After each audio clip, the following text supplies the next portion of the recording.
Ang lihim ng bahay sa dulo ng kalsada.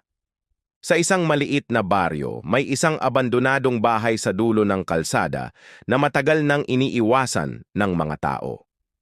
Ang sabi-sabi, ang bahay ay pag-aari noon ng isang matandang albularyo na nagtataglay ng kakaibang kaalaman. Ngunit matapos ang isang gabing may sunog na naganap doon, hindi na nakita ang albularyo. Simula noon, naging usap-usapan na ang bahay ay may masamang espiritu. Ayon sa mga matatanda, tuwing kabilugan ng buwan, may naririnig silang mga kalansing ng kadena at mahihinang pag-iyak mula sa loob ng bahay. Si Ella, isang dalagita na bagong lipat sa baryo, ay mahilig mag-eksperimento at gustong patunayan na walang katotohanan ang mga kwento. Sa gabi ng kabilugan ng buwan, nagpa siyang magpunta si Ella sa bahay kasama ang kanyang kaibigang si Nilo. Bit-bit ang flashlight. Pumasok sila sa loob ng bahay. Pagpasok nila, agad nilang napansin ang malamig na hangin na tila bumabalot sa kanilang balat. Ang mga pader ay punong-puno ng mga ukit na simbolo na hindi nila maintindihan.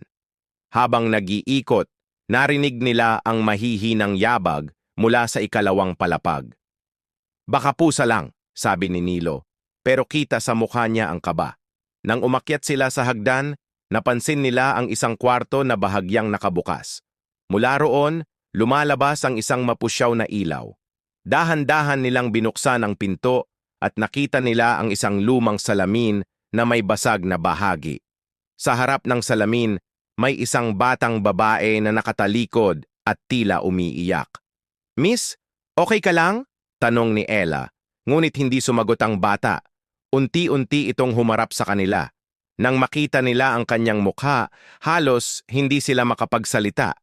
Ang mukha ng bata ay puno ng sugat at tila nakangiti kahit umiiyak. "Alam niyo ba kung nasaan si nanay?" tanong ng bata sa malamig na tinig. Sa sobrang takot, kumaripas ng takbo sina Ella at Nilo. Ngunit sa bawat pagtakbo nila pababa, tila pabalik-balik sila sa ikalawang palapag. Hanggang sa napansin nila na nasa gitna na sila ng isang kakaibang silid. Sa silid na iyon, naroroon ang maraming kandila at sa gitna isang lumang larawan ng albularyo. "Hindi kayo dapat naririto," isang boses ang narinig nila mula sa dilim.